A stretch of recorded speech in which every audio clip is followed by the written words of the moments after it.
what are you paying them for? The studio time or for the music? Big difference. Big difference. Big difference.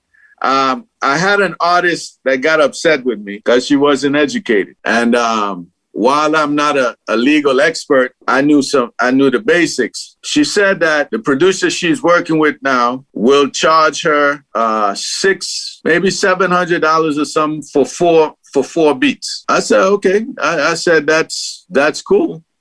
And I agree. That's his price. And I told her $7,000 it was $5,000 or $7,000 for beats I'd already produced for her. And she was like, but my producer only charged $800, blah, blah, blah. And I said, no, you're absolutely correct. That is the value the guy you're working with now puts on what he produces. Yeah. I said, Timberland charges $150,000 a beat, but his beats put you on Billboard, et cetera, et cetera. So you have to weigh what's worth it. So when you go work with someone, it is very good to sit down and say, hey, how are we going to work? Can I own the music outright? What do I need to do to own the music outright? What does our collaboration look like? And that producer should be able to say what that looks like. You're listening to the Freio Music Podcast. To the Freio Music Podcast. Every situation is a chance to grow. One more change. And every sunrise another chance to sow. Our hands inside, keep making furrow. Examine what you know. My name is Jalani Horton. I'm out of the Virgin Islands, island of St. Thomas. And we perform, produce, record, etc. as Bambu Station. And I read that you got your name Bamboo as a child. Is that right? Yeah. My parents and family were sitting around. This is a story I was told. And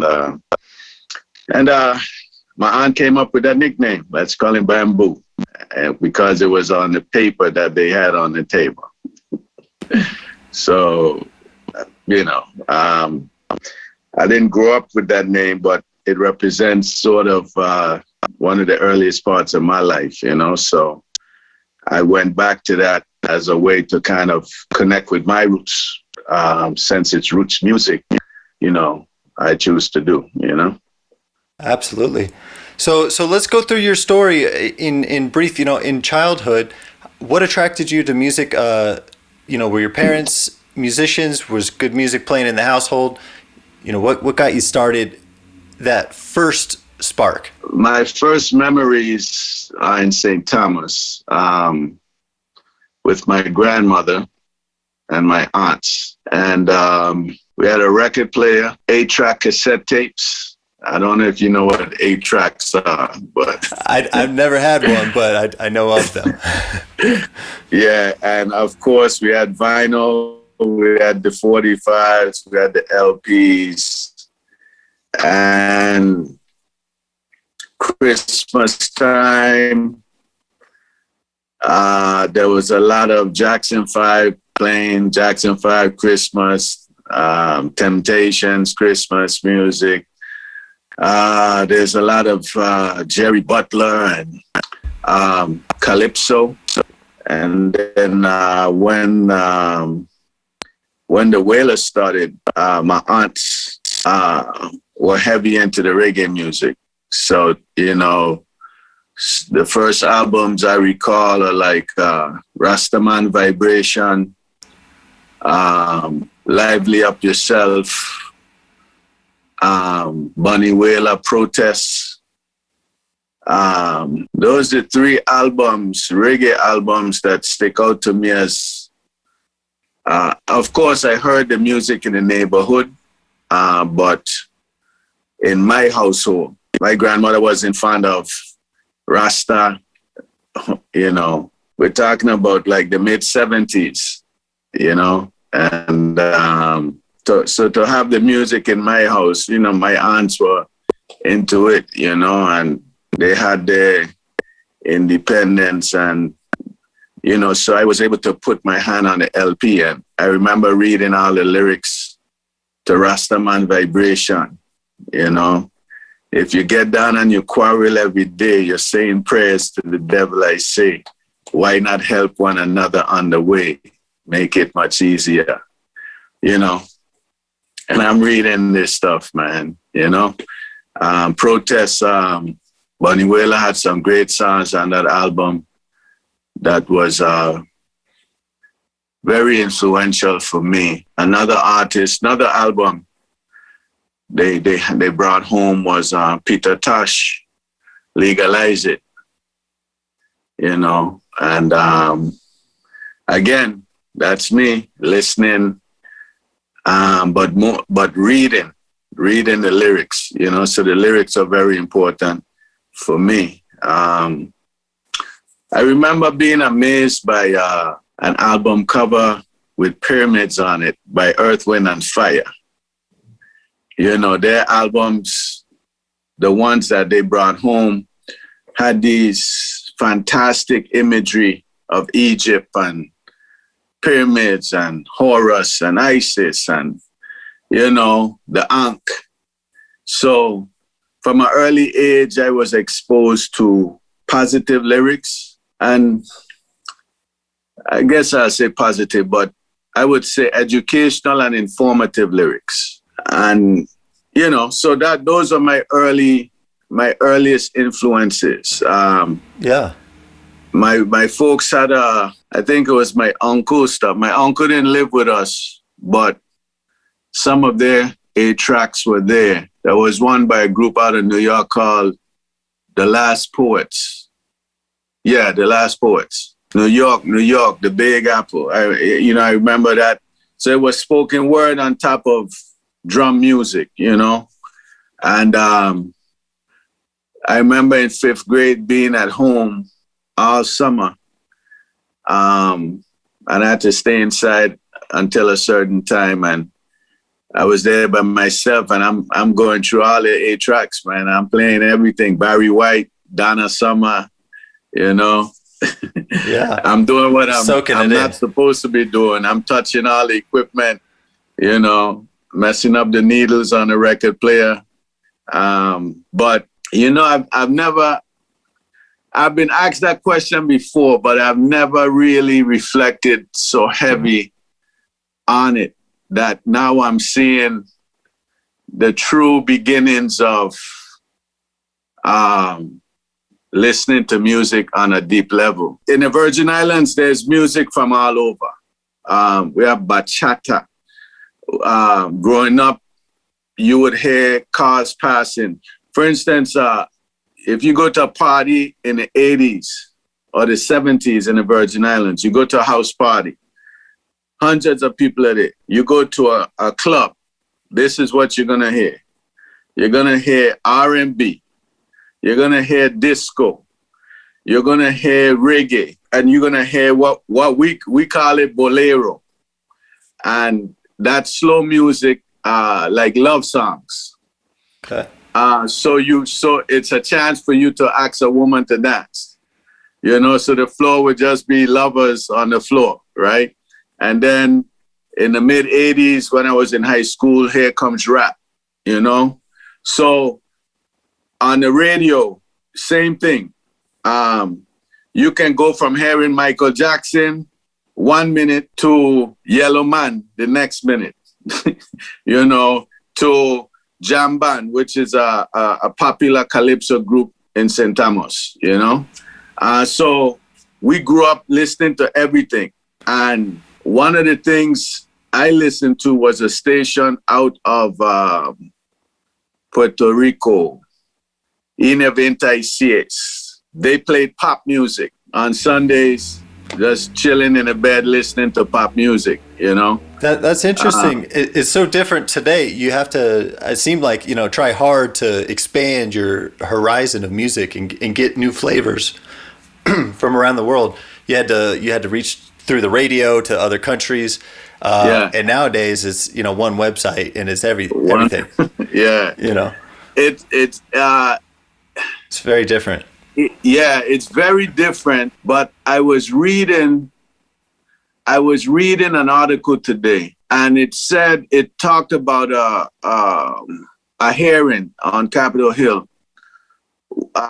They were interviewing some tech executives, and a former executive from Google said the business model of Google is to make people addicted to social media, addicted, and the business model was based on being divisive and to inundating people with the information that they're into, so they don't have time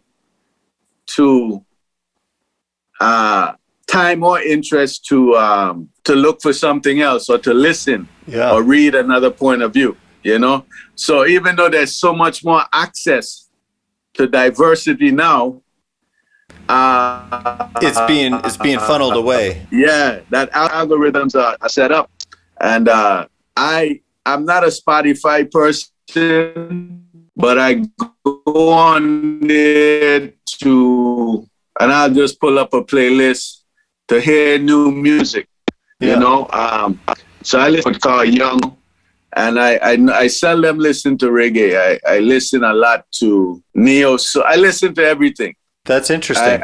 Interesting. Yeah. But you make music in such a way that it doesn't seem like it's exploring 20 different directions. You know, it's so refined and consolidated, but yet you're pulling ideas from the world in various genres. That's interesting. And I think most musicians do that. Most artists do that. They listen to different things because everything is influenced from something else, you know? True. And there's only so many notes on a guitar. Yeah. You know? Yeah. How do you reinvent that? Yeah. So you know, that's me. Like some people could just listen to one thing, but I enjoy being to myself. I enjoy a lot of quiet time. I have visions of owning a coffee house where I can go and sit and chill. Yeah. You know, and just hear music that I enjoy, but I didn't have to go find it, you know, and read or talk to someone. It's the music we do is hardcore or heavy roots reggae music, but it's an emotional music.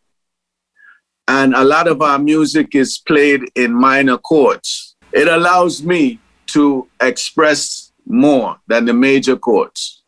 It allows me to be more philosophical, be more contemplative, reflective in the lyrics and the music, the feeling of the music, you know.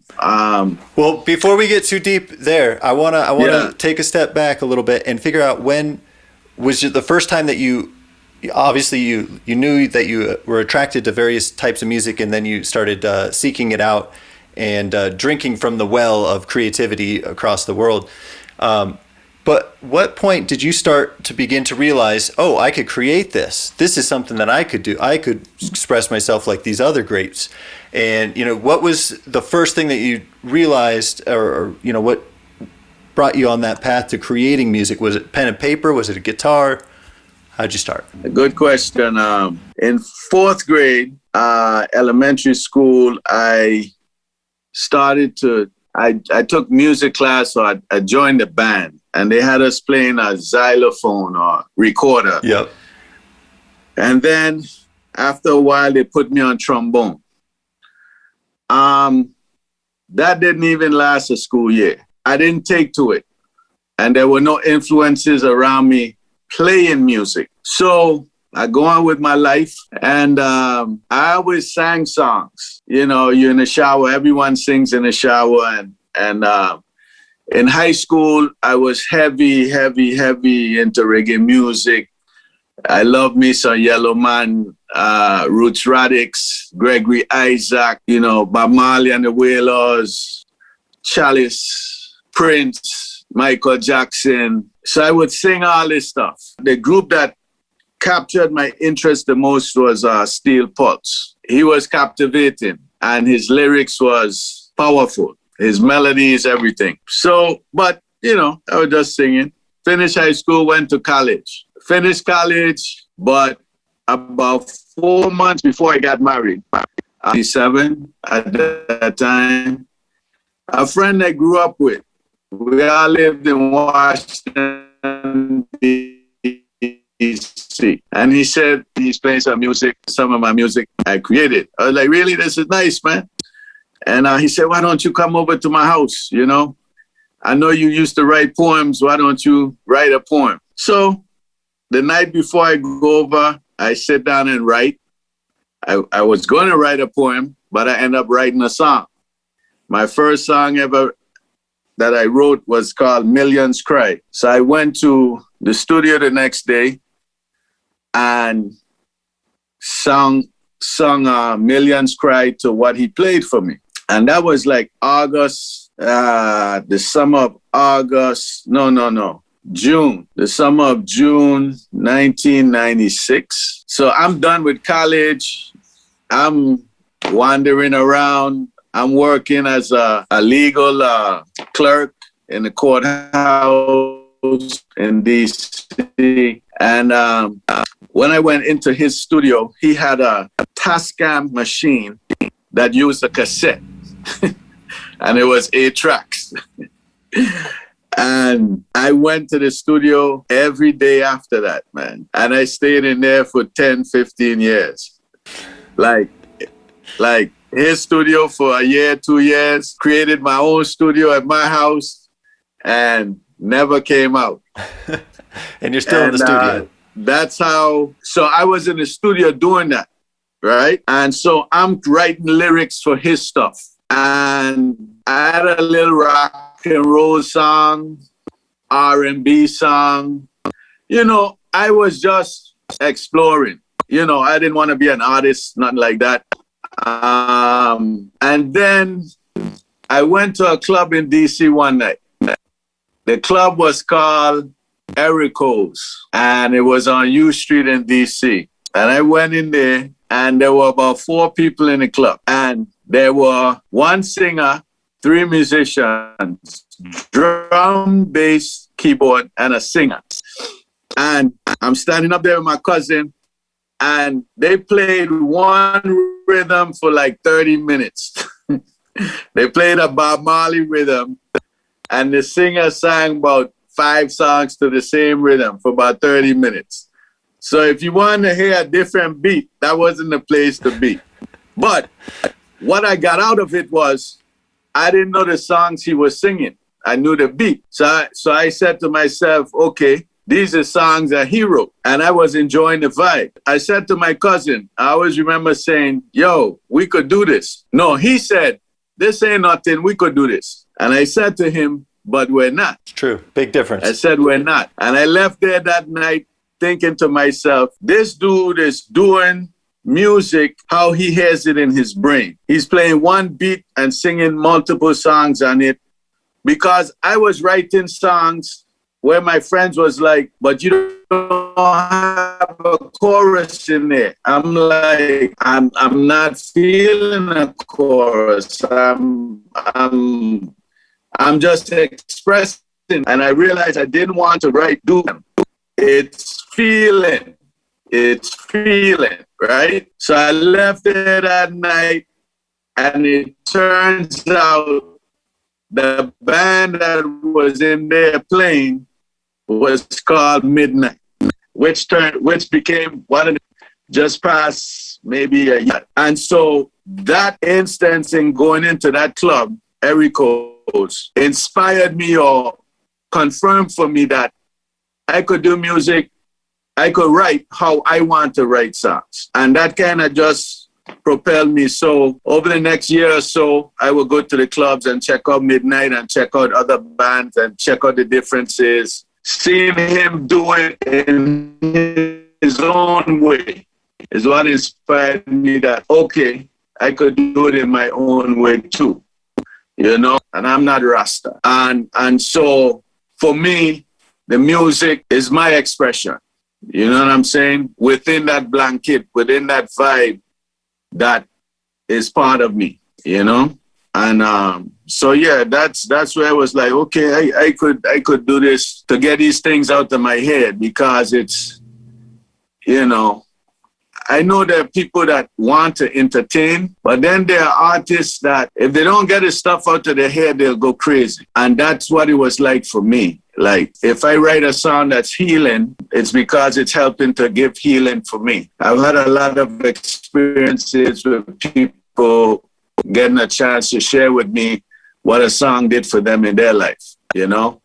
And it was great to hear that. But at the end of the day, it was also helping me, you know? You mentioned that you're not Rasta. What gave you the confidence to create music in a genre that is heavily influenced by Rasta culture? I'm pretty sure I gave it some thought. I can't really recall the specifics, but the culture of Rasta, the philosophy of Rasta, and there are quite a few Rastas that I knew personally and not and that I didn't know, like Bob Marley. I didn't know Bob Marley, but he influenced me. So the culture, the philosophy, the perspectives, all of that was very influential to me, you know? People take for granted the effect of colonialism. There's a lot going on now. The big catchword phrase is Black Lives Matter, and that whole debate and all of that. But it's a great time in that Caucasian Americans are getting a chance that if they're not racist, they get a chance to evaluate themselves, because so much has been happening. You had to look at yourself or question yourself or consider things that you never considered before, right? One of the things Rasta brought to the forefront is the miseducation in public school that goes on. And so I wouldn't have learned about Steve Biko and Patrice Lumumba and Nelson Mandela in the 70s if it wasn't for reggae. You know what I'm saying? Mm-hmm. I wouldn't have learned about Haile Selassie and his importance on a global scale. If you're not Rasta, that's fine. You do what you do. But if you're interested in learning about leaders who had the intelligence and the context, the historical context and everything, and strategies to help mankind be kind, Haile Selassie, His Imperial Majesty, is a leader in world history that should be taught. You know? And so it's Rasta that brought all these things to the communities in the Caribbean. You know, as Bob Marley got popular, reggae got more popular and to the world. Doing it myself, I've had some very interesting experiences in that whole dynamic of not being Rasta, but singing roots reggae music, you know? The thought I gave to it, I gave it thought, you know, but it didn't intimidate me to not do it, you know, because at the end of the day, knowledge is power. And if what you do is helpful, if what you do is good, it really don't matter. And people just have to get over themselves. Because at the end of the day, reggae music didn't come from Rasta, but Rasta came to it and brought his philosophy and vibe and perspectives to it, and it elevated through Rasta. What I hope to do is, what I've always hoped to do is to add to that big song, that big story, that big vibe, you know, about uplifting people and righteousness and justice and truth and healthy living and all these things that we care about, you know, because labels are very tricky, you know. I'm a history teacher at this current time in my life. I've been many things.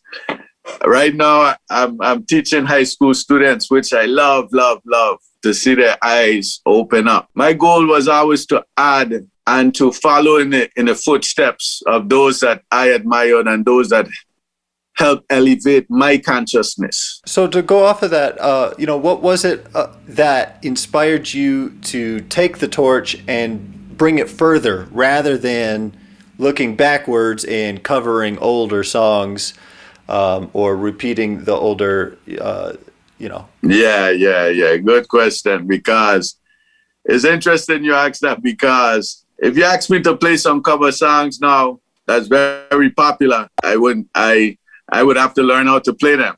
Mm-hmm.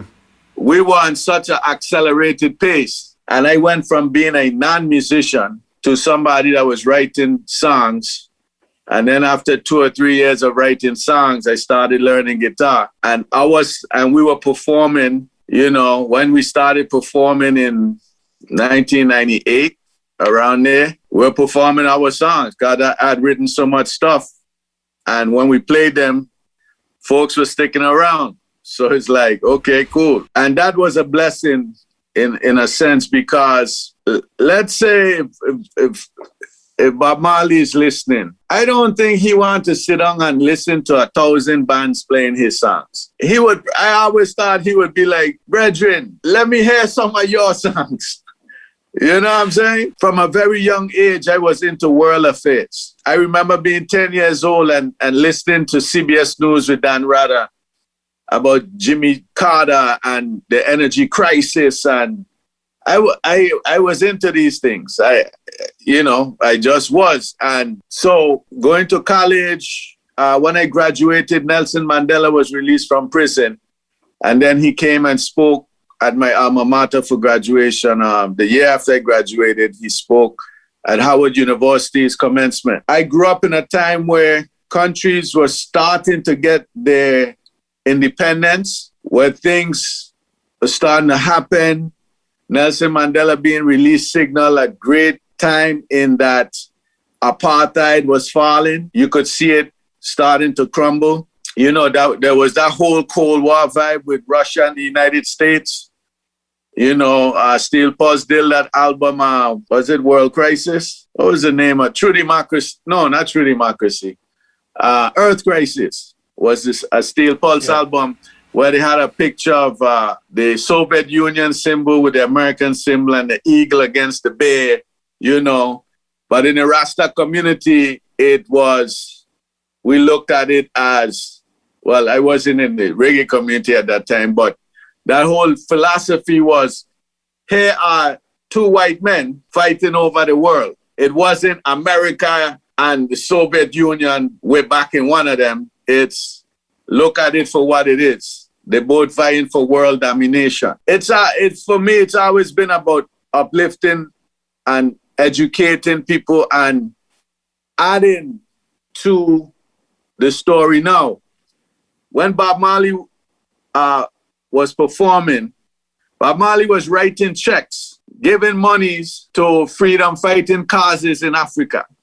His generation identified the issues of that day. It is our job now to identify the issues of this day. Or if the issues of his day are still persistent, we have to now come up with the strategies to rid ourselves of those problems. For me, singing covers never appealed to me because I had a lot on my mind, you know?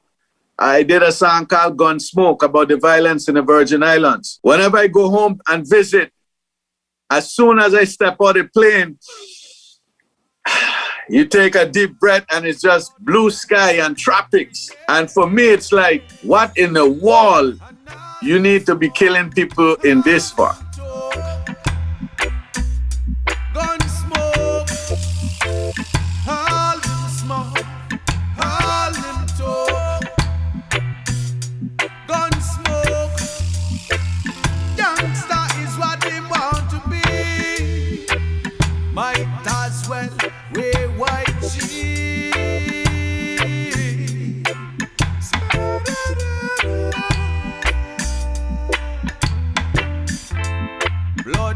On our little island. You know, so I wrote that song about that, you know, and you know, that was my interest.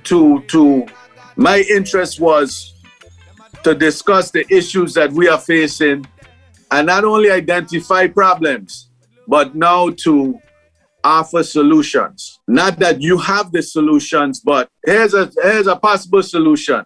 Think about it. Or give me a counter solution. Start a dialogue. You know what I'm saying? Like, I didn't take the traditional route to start doing music or reggae music. Reggae music, most artists are coming out of a ghetto situation. While I grew up in a poor house, I didn't know we were poor because I didn't have holes in my clothes. You know, my socks were white. I don't remember being hungry, you know. And I said to my aunt one time, I say, Aunt Marva, we rich, right? And my aunt bust out laughing, man. And she was like, no, we're not rich.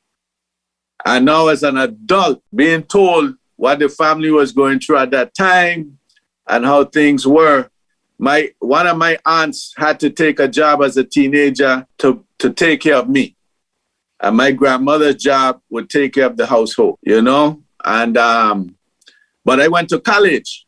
So when you go to college, you know, following my grandmother's philosophy is you go to college to get a good job and save your money for a rainy day, etc., etc.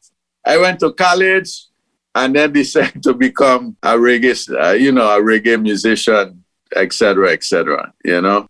So yeah. Nice.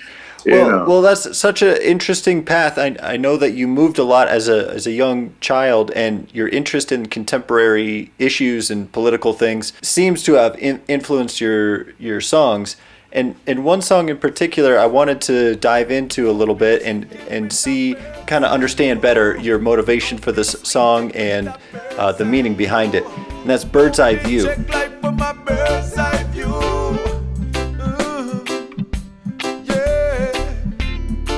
Mother at 15, too young to deal with life struggles. Everywhere, every time. Is that a self-reflective song? Was that for you? You lived that? Yeah. I went to my mother.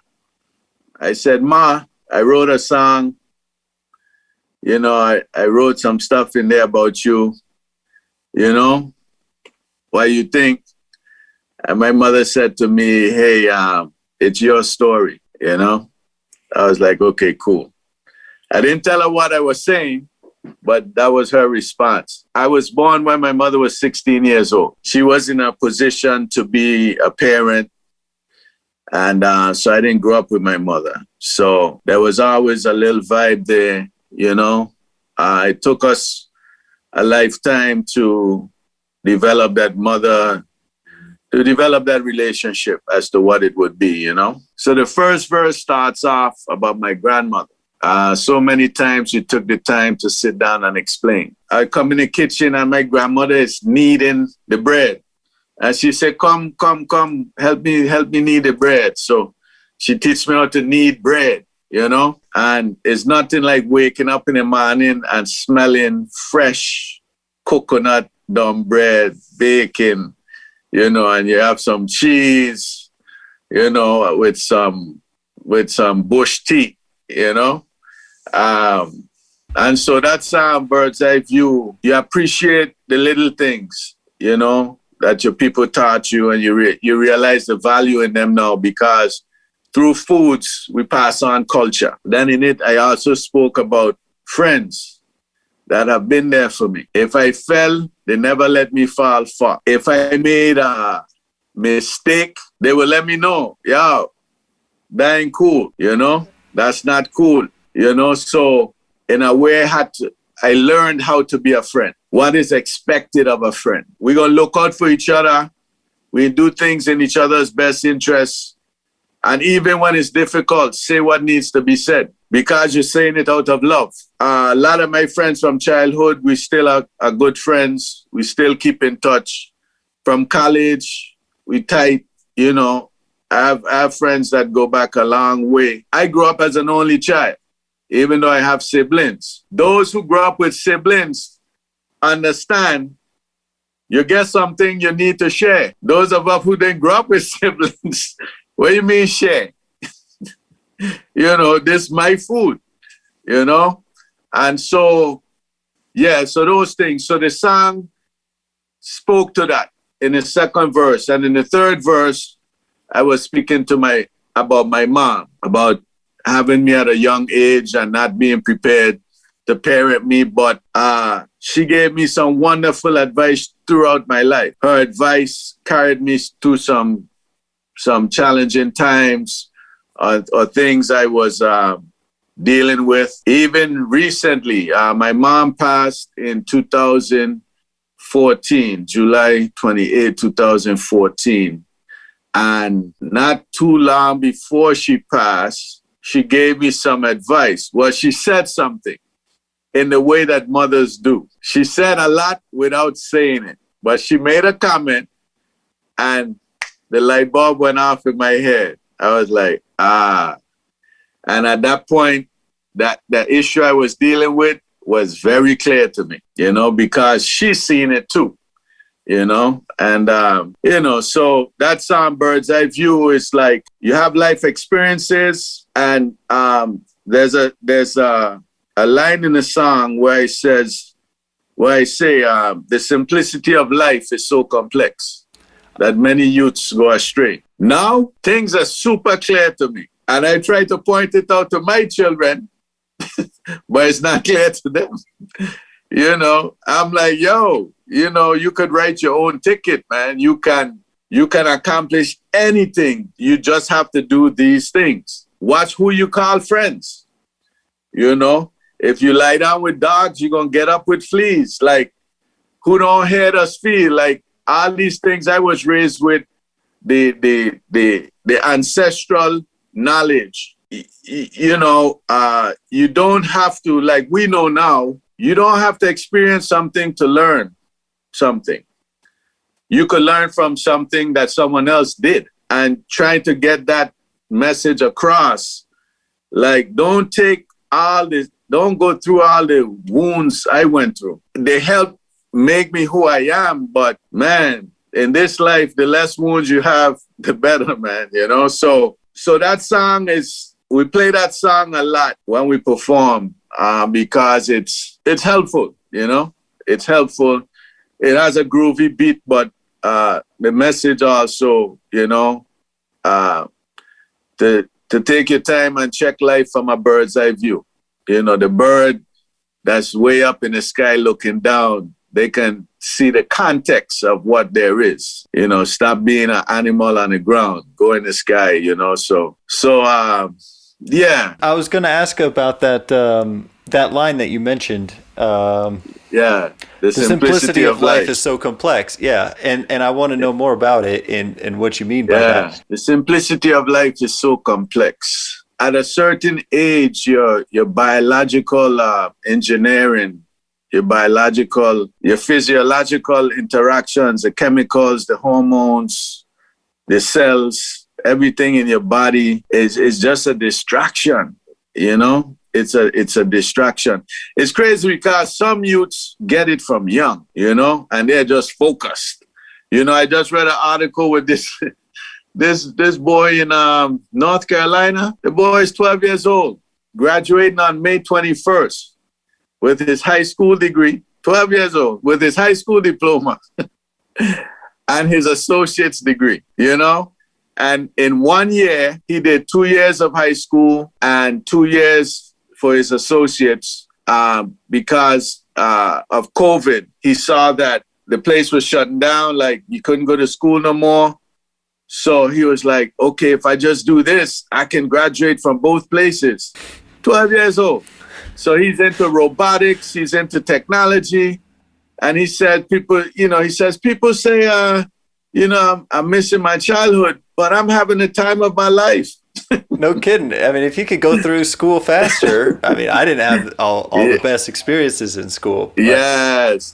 So some get into what you're into. Yeah, some get it, and others. For me, I need to experience it myself. And even now, I reflect on my life and the things I've done, and looking at the decisions I made and what road it took me down. It's crazy to think that you're always learning. At least I'm in that position of always learning. So that's where that line comes from. That if you pour water on the floor, someone is gonna fall. That's simple. But some people don't get it. You know, you don't think if you took water out the fridge and you spill water, you shouldn't clean it up. Now, mommy gone and fall on and break her elbow. One of the big sayings in the Virgin Islands is, who don't hear does feel. And in plain English, it's saying, who doesn't listen will feel the consequences, will bear the consequences. So when somebody's giving you advice, if you're not listening and heeding the advice, you will bear the consequences of your actions. That is such a simple formula for success.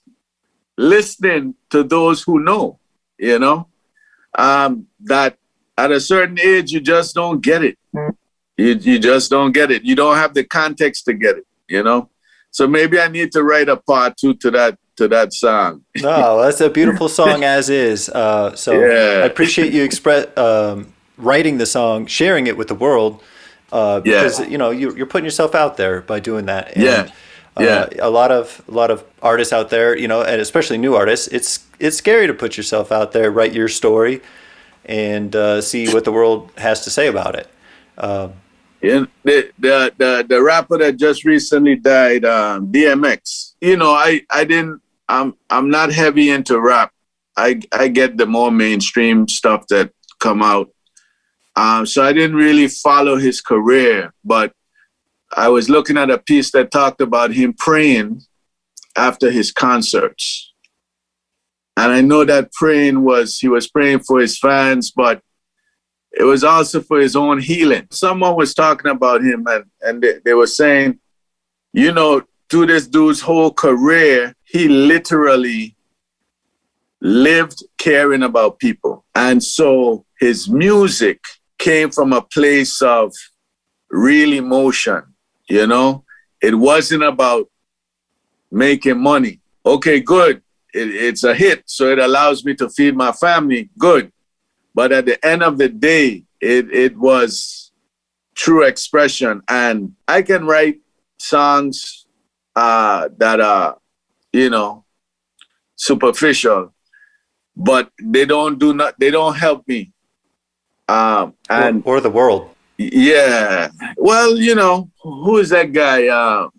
Bobby McFerrin. Don't worry, be happy. Right? You know, people write songs that are this and that. You know, if a song makes someone feel good and it's not from the heart, you know, hey, you know, any chance we get to feel good outside of becoming addicts is a good thing, Fair enough. But I specifically, I have delved into my vulnerabilities, my own pain, my own trauma, and my own stuff, and I brought it to music. So it's not for everyone. Every song ain't for everyone, you know? Of course. And those who get it, you know? And I've had some great experiences with people sharing about proposing to a song, about you know, being an addict, and they were showing me the needle marks in their arm. This was in Santa Cruz, California, and so I sat there and spoke to the lady for about 45 minutes after a show, and just to give her some time, and you know, and she was expressing how the music made her feel. Lady in Porto Alegre in Brazil, she came to shake my hand after the show. I was on stage, so I reached down and shook her hand, and she wouldn't loose my hand. So I thought maybe she was drunk, you know. So, and she kept coming back. And then I went down on the floor to greet a guy who was in a wheelchair. And here comes this woman again. I'm seeing her out the corner of my eye coming. And she came and she offered me a bracelet with Bob Marley's face on it, right? And she tied it around my wrist. I said, okay, cool. And so when we left, one of my band members speaks Portuguese. So he began to tell, he said, hey guys, y'all remember that lady that came and gave Jalani that thing? And he was like, yeah, she said she was raped and she had a child by that rape. And she said that listening to the music at the concert she didn't know what we were saying because we're singing in English, but it just brought emotions out of her, you know?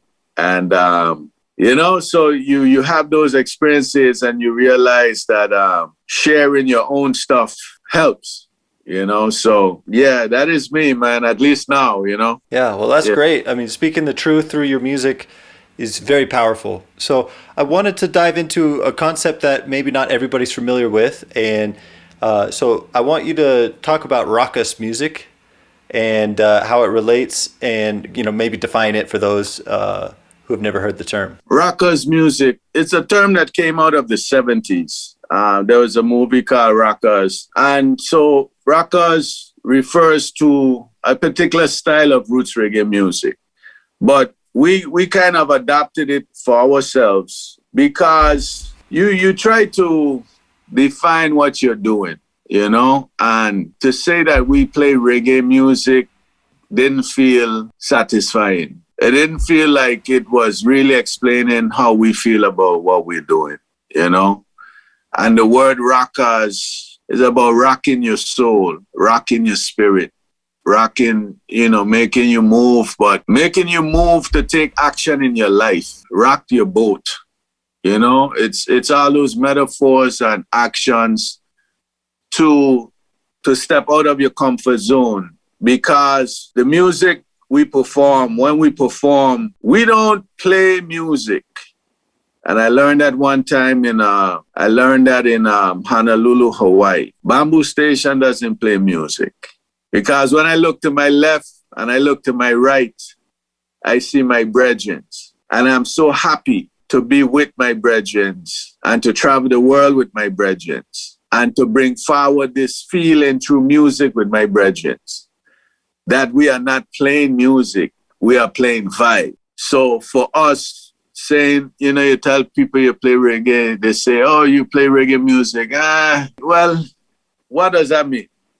You play Bob Marley for an hour, you know, like what are you doing? You know, so we just said rockers. We play rockers music. And that's just how we describe it. You know what I mean? To kind of make people think, hey, what is rockers? And then they come to a show and then they realize there's a difference, you know, because first time we were in Lake Tahoe and we played in this venue. And there are two white ladies, young ladies, dancing and they're talking and they're just in their own world. And so I told the band to stop and they didn't even realize we had stopped. And they just in each other's faces and, you know, and it wasn't a big venue. So it was intimate. So it allowed me to do that, you know. And when we finally got their attention, I started talking to them, you know, and I guess, you know, I'm that kind of performer, and I hate saying the word performer, but I'm that type of artist where, yo, you need to listen, man. You know what I'm saying? Like, I'm here singing for you. Listen, I'm not background music, you know, I'm not elevator music. Listen, you know. So we got their attention and they, you know, they almost jumped out their skin, but it was cool. It was a funny moment.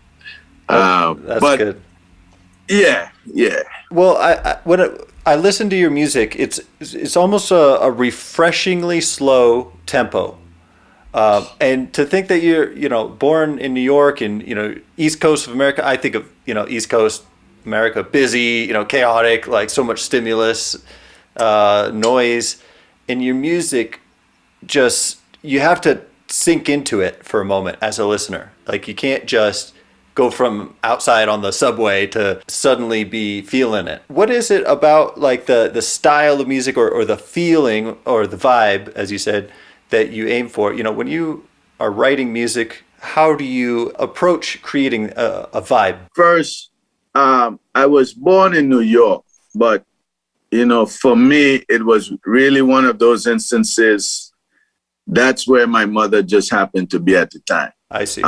As I've spent my entire life in the Virgin Islands. So I know absolutely nothing about New York other than skyscraper, you know. Fair enough. So thanks for correcting that, by the way, because I only read stuff online. I don't know exactly, where it's coming from, if it's even true. So appreciate that. So when I'm creating music, I make sure I have different influences. So I might have a guitar and I'm strumming a guitar. Then I might move to piano and start playing chords on the piano, because notes say something, you might hit these notes today and hit the same notes tomorrow, and tomorrow they actually said something to you, Then sometimes I would tell my drummer, yo, give me a funky beat. One time, gave me a beat. I was like, give me something else. And he come boom, boom, boom. I was like, give me something else. And he gave me something else, and I'm like, okay, I like that groove. I like that. And then I tell the bass man, drop on that beat, and then we'd record that, and then I'd write to that. Or sometimes I'm just washing dishes. The places I've written the most songs is washing dishes and walking in the city. When I go walking, these things come to me, these melodies, these thoughts, going in the shower, going in the bathroom. It's like washing dishes is quiet, it's alone time, it's head time. Going in the bathroom is alone time, it's head time. When I'm going walking, it's alone time. I guess it's in the alone times when the ideas come to me. I wrote a song. It literally took me 2 years to write. And it took me 2 years because ideas would come to me, and I would start singing them, and I would be like, nah, and I would throw it away.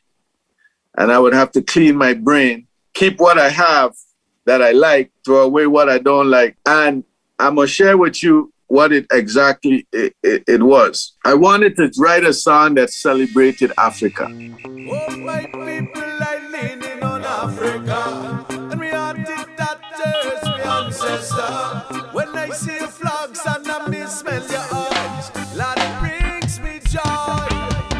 Oh, lot of people are leaning on Africa. Oh, lot of people get vibes from your ancestors. My heart and mind will work to bless your soil, 'cause you bring with joy.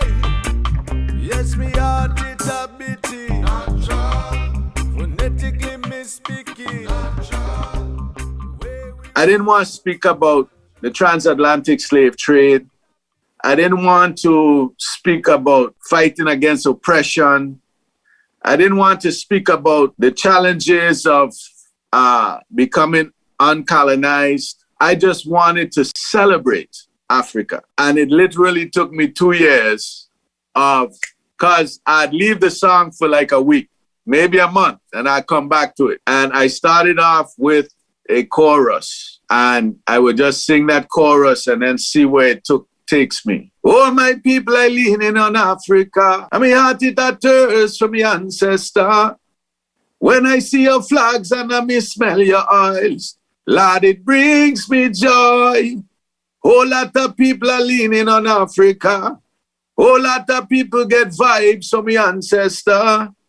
With our heart and mic, we'll work to bless your soil, 'cause you bring me joy. Yes, me heart it a beating natural. Phonetically me speaking natural. The way we walk natural. And our essence and our being. So it's just positive and reflecting on who we are. Phonetically I speak. That's natural. The way we walk, people think it might be funny. It's just natural. The way we talk, natural. Our essence and our being. Our culture have illuminated the entire planet. People find such joy, the culture of Africa. I say Africa, the continent, the cultures of Africa,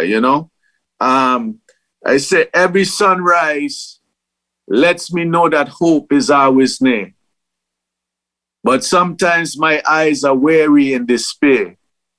And my heart, yes, it's always filled with joy. That when I see your smile, it's a familiar love, you know? So the influences of writing a song, I take it from everywhere. I seldom go sit down and say, I'm going to write a song.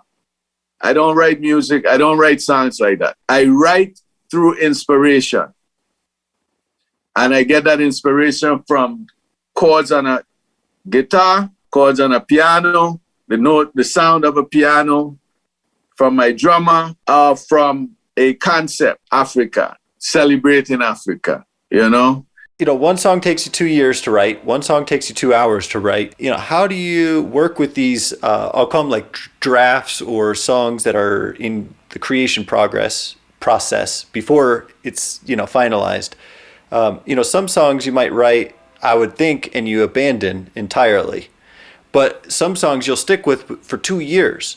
And I wonder, was it just the inspiration behind, you know, singing about Africa that's not going to go away, that you feel so strongly about it that it's worth working on for 2 years, 5 years, whatever it is, whatever it takes. You know, how do you draw that line between not getting stuck on something that's just not coming and also moving on to fresh ideas? When I go in the studio to record, I usually do 3 takes or less. If I don't sing it in 2 to 3 takes, I'm not going to sing it. That's not how I function. Maybe my voice isn't ready, you know? So that's in the recording process. In the songwriting process, I can basically dictate when we're going to record an album. You know, we're not contracted to any record label with any timeline. So we do it when we say, like, I said this summer, we're going to record our next album. We're going to do it this summer. So since I set that timeline for myself, I want to go to the studio with at least 5 or 6 songs already that I've already formulated, created, musically, lyrically, etc. Then when I'm with the guys, I'm going to create about 10 more. So I got my own energy, and then I'm getting the energy from the guys. Maybe an individual player or the group as a whole, you know, and then in that aspect, I'm going to be speed writing. Like, all right, okay, I love that beat. Okay, let's go. Boom. And I stay up all day and just rock it out. This brethren, he goes by the name of Tough Lion. His real name is Russell Williams. One time we went by his house and we walked in and he had a bass there. So I picked up the bass and I just started playing. When I pick up a guitar or a bass, I'm searching to see if there's a sweet spot on it, right? And I found a sweet spot on the bass. My boy jumped on the drums and his nephew jumped on the keyboards. And we started jamming. They just started jamming to what I was playing on bass. So here comes Tough Lion, cigarette in his mouth. Yo, what's that y'all playing? And we're like, yeah, we just grooving. And he picked up his guitar and started playing. I was like, yo, hit record on that cassette, man, hit record. And we grooved. And he lived in Virginia Beach. We lived in DC. And we drove back home, 3 hours drive. And when I got home, I popped in the cassette. I listened to what we did. And his guitar, he's such a great storyteller on guitar, man. One of the greatest, phenomenal story writer on guitar that I've ever heard. I wrote the song in less than an hour, just grooving to what he was soloing on guitar. Because while we were jamming, he was just soloing. One time, I didn't have a band for about a year and a half, maybe 2 years. And I linked up with this guy who never played bass before. So I said, yo, you want to be in a band? He was like, yeah. I was like, okay, we'll teach you how to play. So for 2 weeks, he trained. He was learning from my other boy. And for 2 years, we were Bambu Station. him on bass, me on acoustic guitar. So he would play acoustic bass. And I told him I have a song and I need a bass line. And I would sing the song, I would strum it, and I would say over 2 or 3 months, he would bring a bass line and play for me. And I was like, nah. Because even though he was a beginner, he had the vibe. He couldn't play all the fancy stuff, but he had the groove for reggae. He listened to reggae.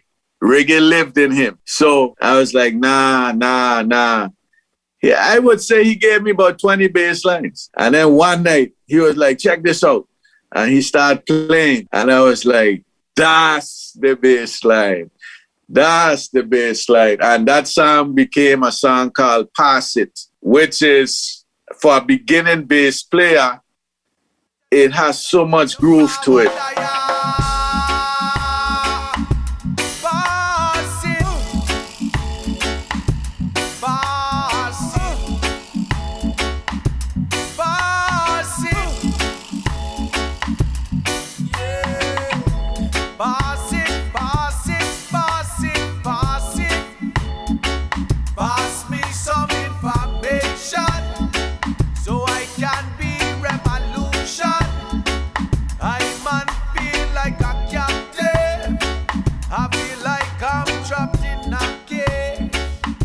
So it was just my lyrics, against the bass line. And that's how the song was, came to be. Because I actually wrote the lyrics. Have you ever heard a song called Pass the Dutchie? Oh, yeah. Pass the Dutchie on the left hand side. Well, it's a rhythm from Jamaica from probably the 60s, 70s. Doom, do, do, do, doom, doom, doom, doom. So I wrote the song to that. But I was like, we need our own music, man. And so he created a bass line that just wicked. And so, yeah, the writing influences comes from all kind of angles. Because I want different emotions, different feelings. I don't just want to dominate the emotion of the music, When Tough Lion comes in, he brings his library of guitar skills and bass skills. Sometimes during the shows, we would switch instruments. Like the bass player would go on drums, the drummer would go on bass. One time my drummer I told him to come sing one of his songs, and Tough Lion got on drums and I got on Tough Lion's guitar. And so I didn't start this to be an artist. And so my practice of my participation, my being an artist, Bambu Station, it's about tapping into those things that are good in all of us, that are helpful, that are positive, that are inspiring in all of us, And I've been blessed to work with some very talented people. They have some things the world needs to hear. And so I make sure I leave space for their, in Bambu Station, your job is to play bass, not to sing, but that thing that you created needs to be heard. And so we've had some great moments like that, man. In Germany, in Brazil, in DC, there are times when one of them steps to the mic and the place just transcends, The night just goes to a whole different, it just transcends, man. Transcends, Is it fair to say that you see your music as a tool? I think that's fair. And that is one of, and if I had to prioritize it, I hope it would be a tool before it's entertainment, if I had to prioritize them. Because I know what the music did for me in my life. As a youngster growing up, and even now, there's some songs that are just so inspiring, man. There's songs that are so inspiring. We have a guy from St. Thomas named Pressure Bus Pipes. Some of his songs are so inspiring. Bridging out to Jamaica, that's very popular right now. Chronics. Of course. He has a song I played in the mornings when I gonna start my history class. It just feels good. It's I think is it Long Day, something like that. Taurus Riley, some very inspiring songs. And my hope is that if it's not entertaining, at least it can be used as a tool. I would love for my music to help people find peace in their lives. You know, the Muslims in Islam, they greet each other, Assalamu alaikum wa alaikum salam. And they're saying, peace be unto you. So it's a concept like, imagine if you go home and there's no peace in your home. So I hope our music helps people to find peace, you know, and if that peace is educating you on something that will help you find peace, so be it, you know. I would say it's safe to say, yeah, music, Bambu Station can be used as a tool. And what's some of the best advice that you've ever received? Maybe as it pertains to music or life, I mean, wherever you want to take it. I'm going to mention two that sticks out to me. One time a brethren said to me, at the end of your day, make sure you take time to see if you stepped on anyone. He didn't say what to do after, but if you realize you stepped on someone, you have an opportunity to correct it. So that was one advice that was given to me that stayed with me. Another one, I was in a place called the Ashkenaz in Berkeley, California. And his brethren, he saw us for the first time. And he came to me, and in the midst of all this noise and stuff, held me by my shoulders. And he said to me, clarity is the order of the day. Clarity is the order of the day. And it made me, I sat on that statement, that advice. That's what he was sharing. I came to find out he was a scholar. He's a very learned person, cultural archivist, world traveled, that I never got to sit with to pick his brain. And in that moment we shared, after seeing our show, that's what he shared with me. And I guess it goes back to the other advice. Be clear in your actions in your day. You know, be mindful of who you step on. You know, so that message has come to me in several ways. Because when you're on a stage is built for the audience, so the audience in the back can see you. But just as the way pulpits are built in churches, so those in the back can see, those in the audience are looking up. And we regard most things we look up at, we hold them in high esteem and regard. So we who are striving to be bringers of truth and righteousness and knowledge, we have to be mindful of the natural position we are placed in as people that are looked up to, being on that stage, and make sure we're not stepping on people. In our position, we have the opportunity to be more clear than those who are down in the crowd. Because music affects people in different ways, man. And you have to be mindful of the inherent empowering that people give you by coming to your show. It's an ego booster, man. It's an ego booster. And you really have to keep yourself in check and don't take advantage of people, because people are vulnerable to you. You don't know what your song has meant to them or meeting you have meant to them. And so they're in a vulnerable position a lot of times. And you could take advantage of people and their kindness, or they're being starry-eyed about you, you know? Yeah, that advice has stuck with me and helped me to try to be clear in what I do and allow me the egoless practice of apologizing when I step on someone. Because it certainly was not meant to happen, but it did, or at least you feel that way, so, you know? So along those same lines, and maybe it's different, but what advice would you give to a young musician starting out today? And maybe it could have to do with the technology, or maybe some of your legal background or strategies or philosophy way of being. Yeah. What advice I would give to young musicians today? I would borrow from, I think it was Duke Ellington. I'd give them 2 pieces of advice. There's so much you can say, but one regards music and one regards what you're doing. So the first piece, I think, from Duke Ellington was, there's only 2 types of music, good music and bad music. I don't care what genre you play. We who listen.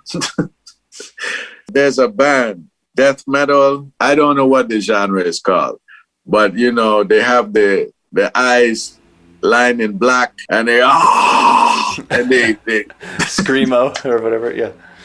Right? I saw them years ago, man. System of a Down. Okay. I saw a video with them. I don't know what dude was saying, but their music was, that song was, yeah. You know, so it's either good or it's bad. I don't care what genre. So I think it's Duke Ellington that said that. So I borrowed that advice from him. And then the second piece of advice is learn the business of music. That means learn how music is published and what your publishing rights are so that you can participate in the music business in a way that benefits the time and money you put in.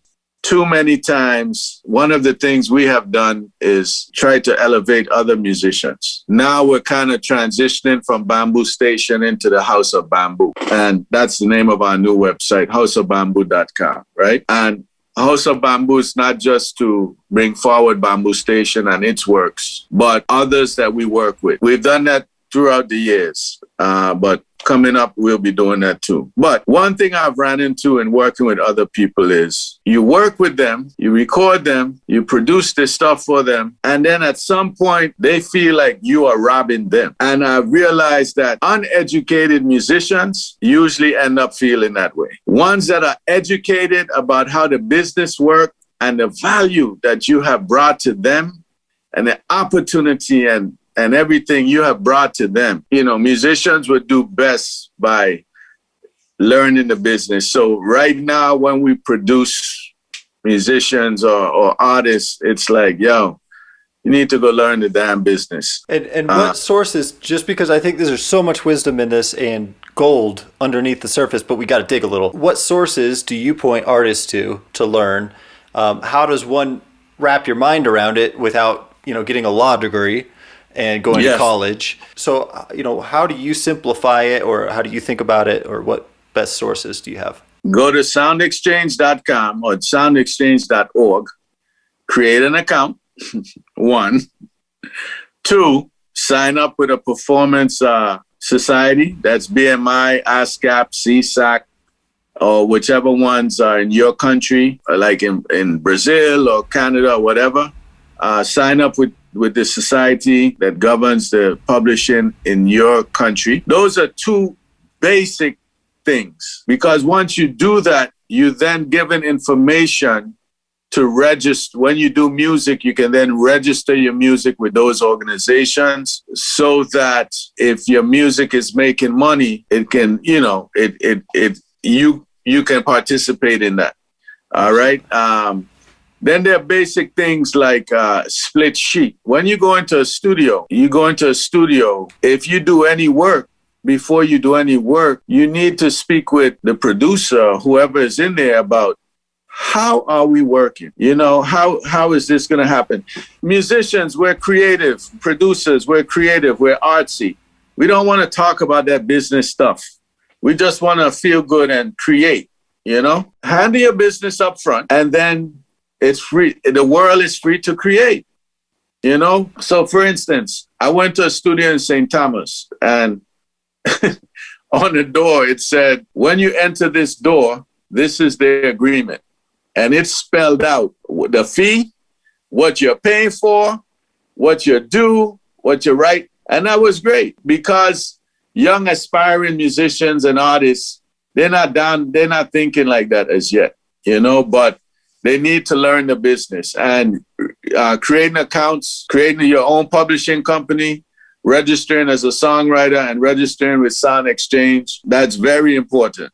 And understand that the music business is set up that those who don't create the music make most of the money. You have to have that understanding. You might not understand why, but that's how it's set up. So you need to find those ways that best suits your needs or your vision for how you want to participate.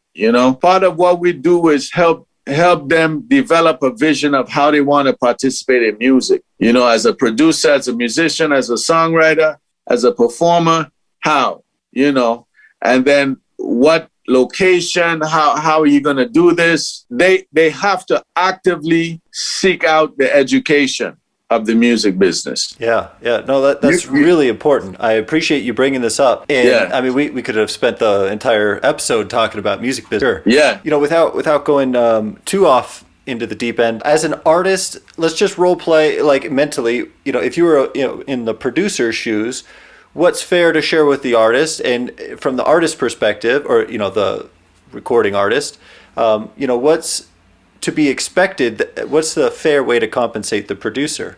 If you're walking into somebody else's studio and there is no agreement on the door, how do you best start that conversation? What do you think makes the most sense for breakdown? Great question. First question is, what is that producer doing for you? Are they creating a beat?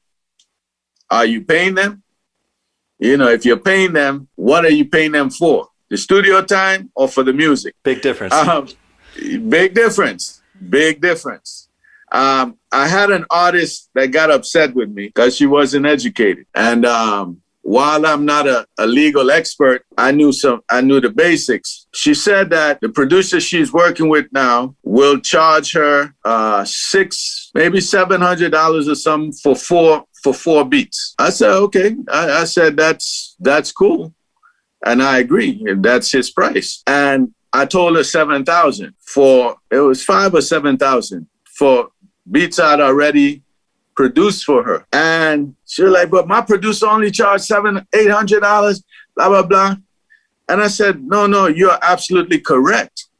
That is the value the guy you're working with now puts on what he produces. Yeah. I said, Timberland charges $150,000 a beat, but his beats put you on Billboard, et cetera, et cetera. So you have to weigh what's worth it. So when you go work with someone, it is very good to sit down and say, hey, how are we going to work? Can I own the music outright? What do I need to do to own the music outright? What does our collaboration look like? And that producer should be able to say what that looks like. And there's a document called a split sheet. And it's just a paper spelling out who gets what percentage. Okay, and basic information, what's the name of your publishing company, your contact information.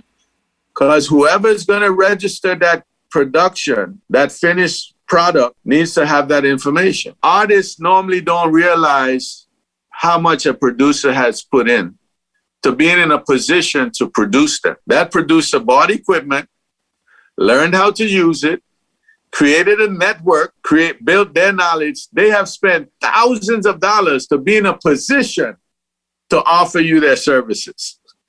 And you just want to walk in there, yo, help me out. Nah, ask that producer, what does this look like? And there are way more technical stuff that they can get into. When big money is involved, when Billboard is charts and big budgets are, there's points producers get and all of that.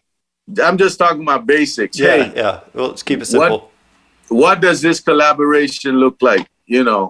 What do I own? What do you own? What percentage do I have? What percentage do you have? Just that starting point gets it going. And you can put some firm things down on a piece of paper and keep it moving. You know? Yeah. And I saw on some of your credits, I see Rufus. Is that your name? Rufus, that's me. Yeah. Okay. Yeah. I guess, when you think about it with band members and start co-creating, co-writing songs, how do you personally split up, if you and Tough Lion co-produce something? How do you work that out? I mean, you don't have to get into the numbers or reveal something you don't want to, but I just am curious how you think about it, perhaps. Got you. It has evolved over time as I've become more educated. For instance, in reggae music, the bass line is super important. Super, super.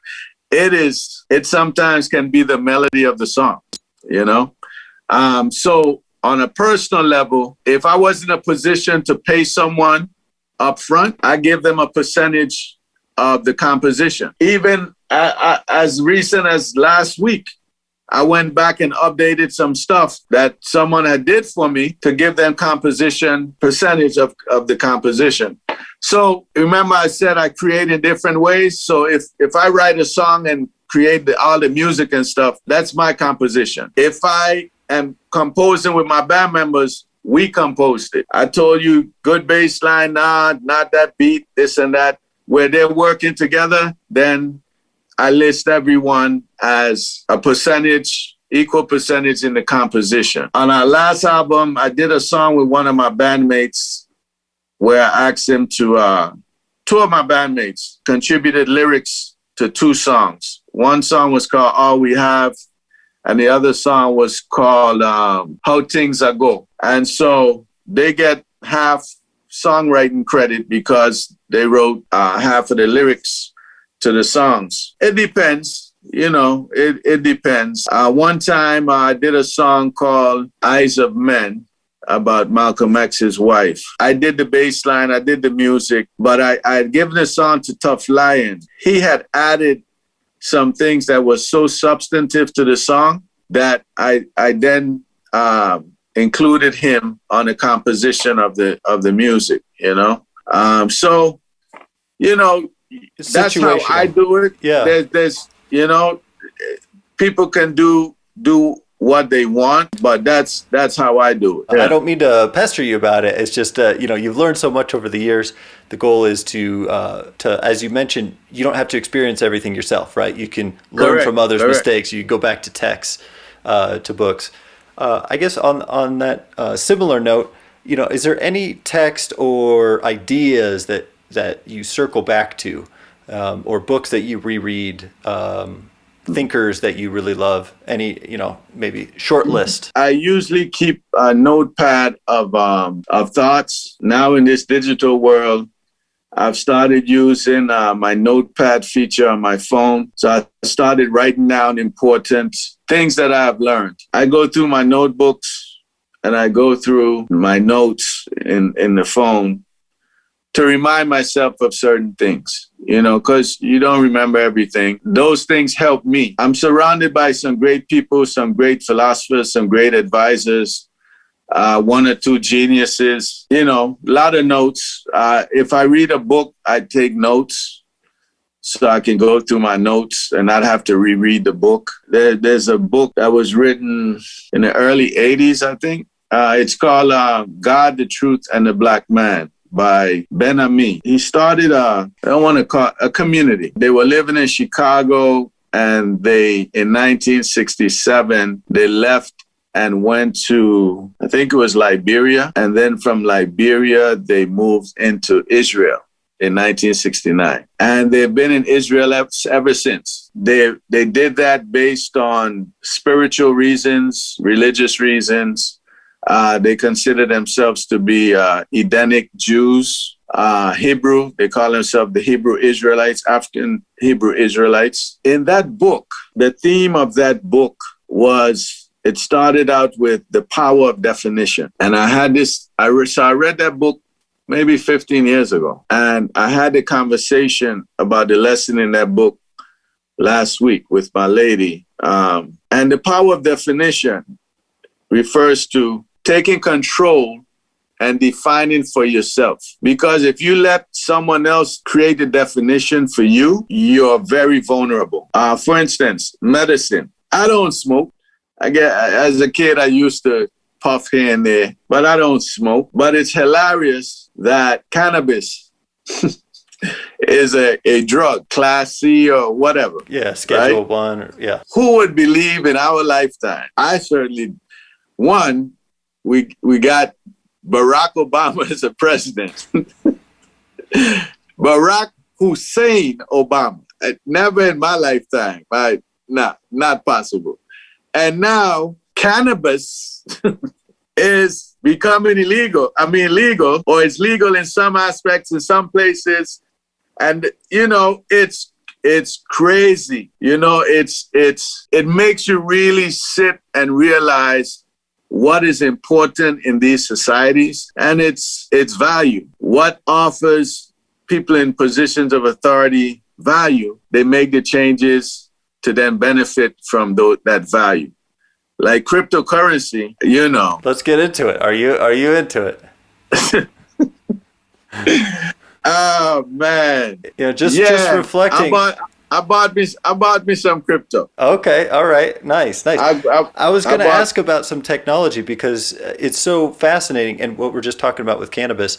The laws are changing 180 degrees. I mean, kind of in slow motion, but the green wave, across America, and it's quite fascinating what can change in even my lifetime. I feel relatively young. And I've seen the internet take off. Now this crypto space is just this brand new flourishing area. What's interesting is how that applies to music. And I was thinking that maybe you go down that path with like your legal connections, NFTs, and selling stems or beats, or who knows. I'm just curious if you see it coming. It is so much information to keep up with.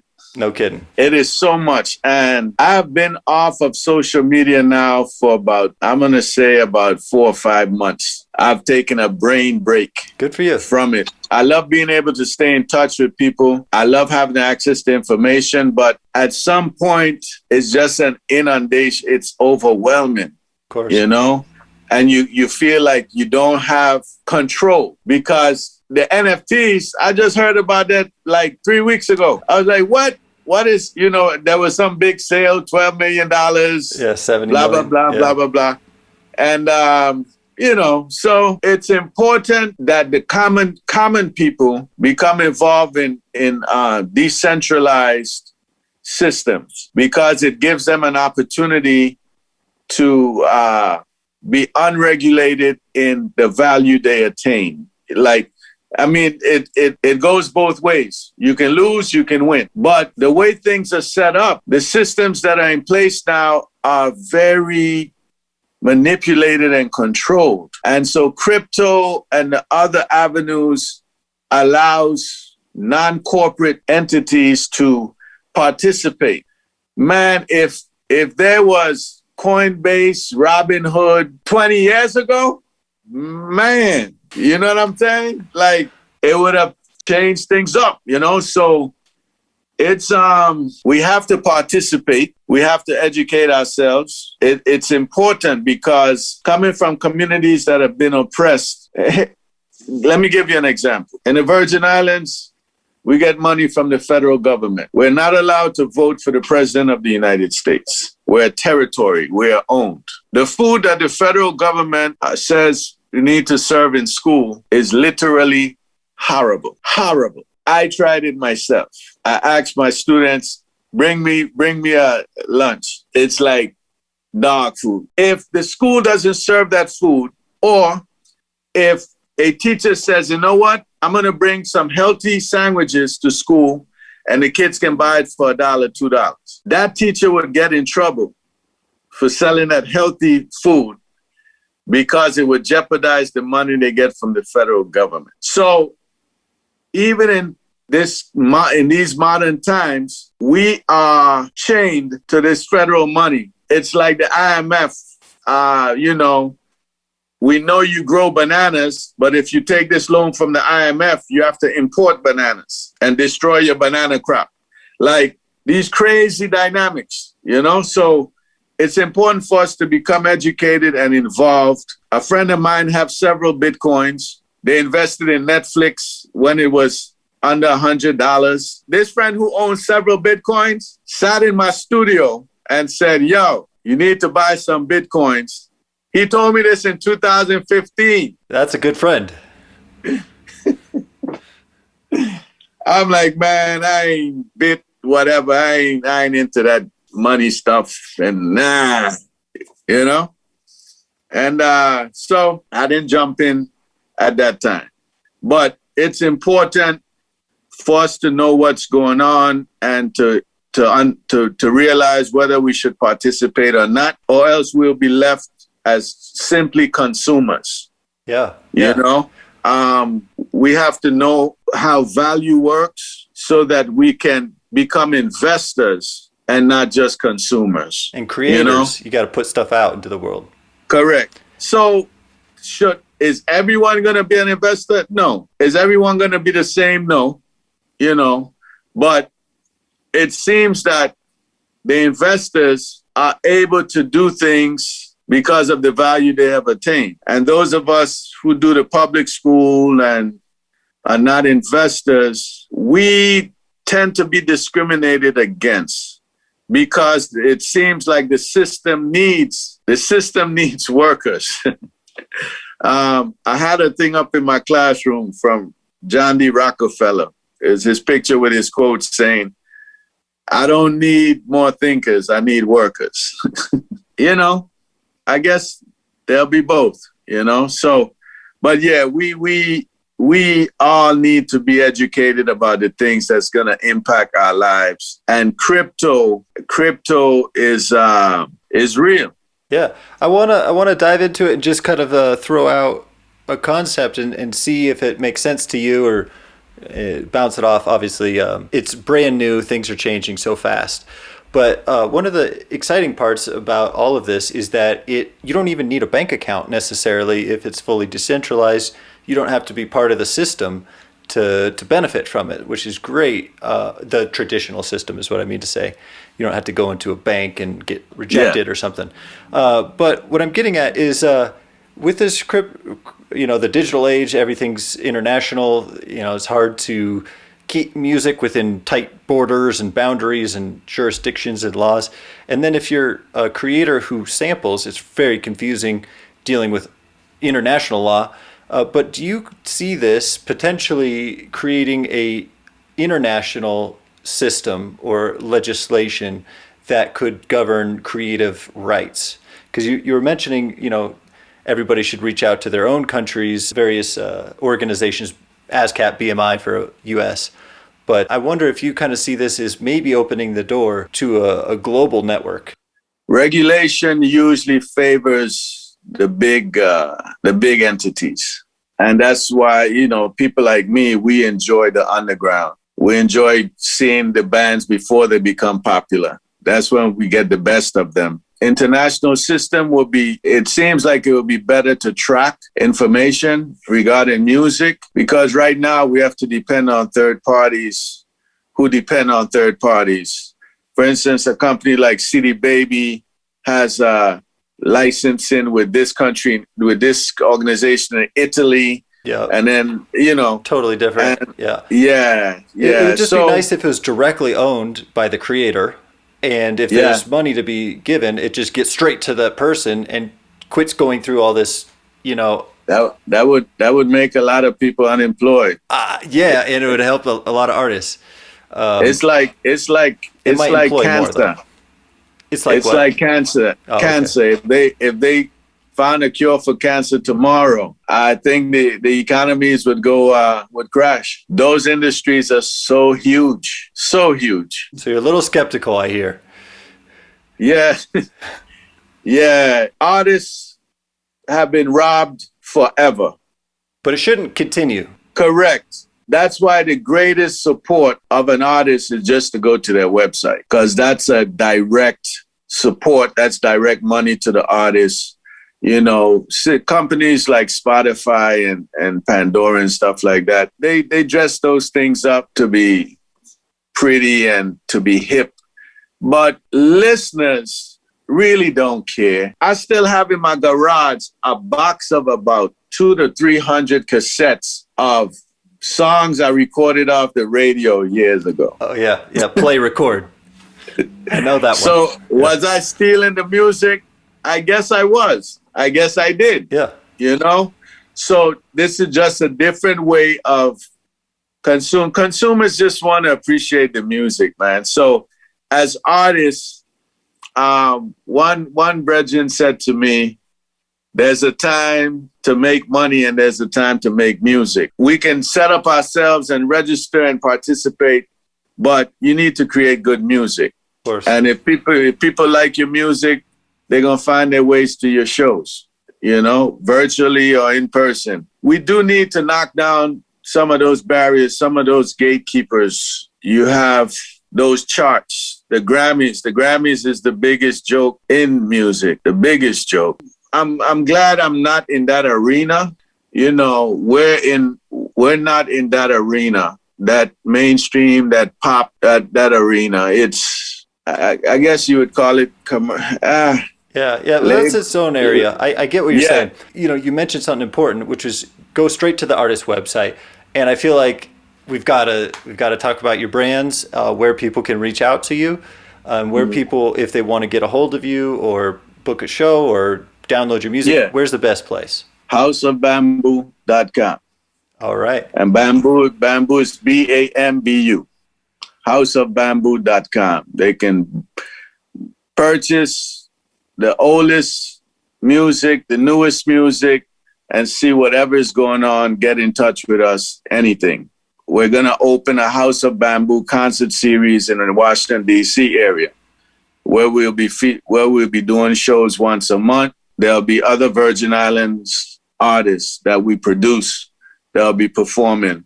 So let's say 12 concerts a year in Washington, D.C., nice venue, packed house, and you're seeing the best from the Virgin Islands. You're seeing Bamboo, you're seeing Rima, you're seeing Kenya Eugene, you're seeing Khadijo, you're seeing Icarus, you're seeing the established artists, you're seeing new artists.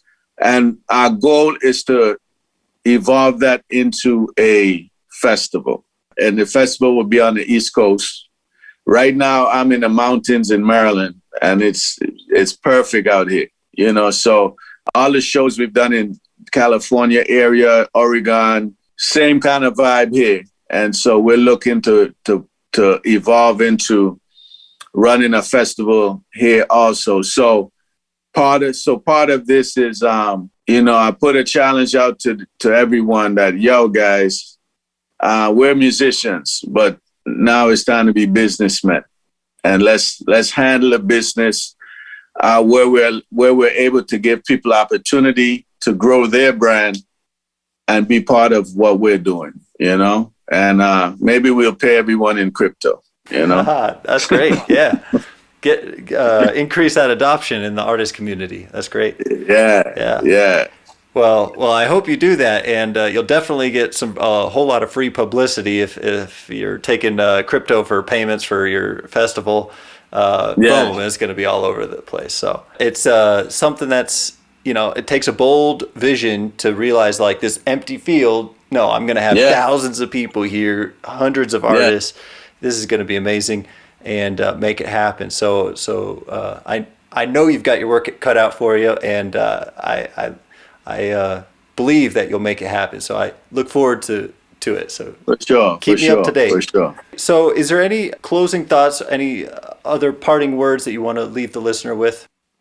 First, thanks for having me, and talking about our music. I really don't take it for granted when someone shows interest in what we have done and what we are doing. People really need to understand that music is truly a universal language. It is truly the universal language that we have available to us and we control. And musicians get less than half of any music. Any monies that is paid to music, musicians usually get less than half. So let's imagine a world where musicians get more than half of the monies their songs create, and what that would allow them to do even more. If musicians could make the income to provide for their families, we would have double or triple the amount of music we have now. Absolutely. There would be more free shows.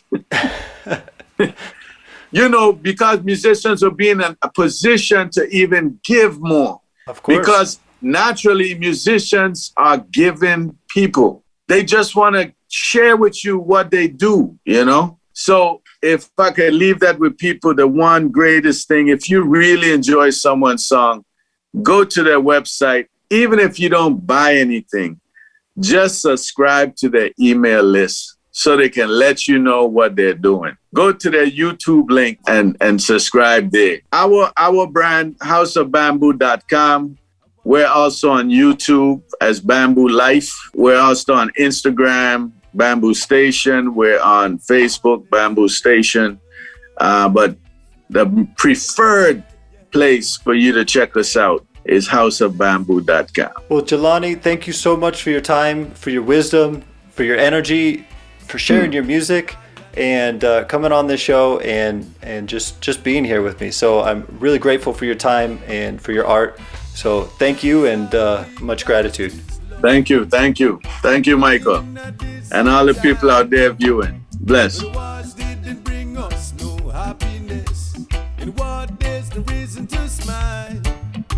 So all we have the big choice to be a blessing or try. Show me a reason not to get involved, and with love it doesn't jive. I wanna see you love, yeah. I wanna see you smile.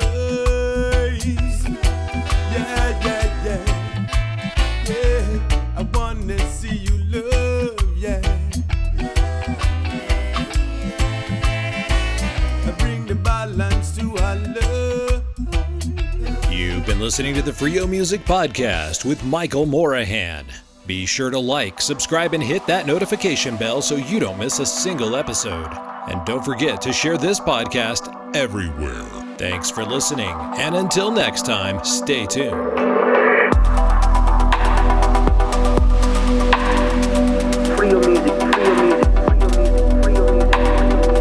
You are listening to Freio Music.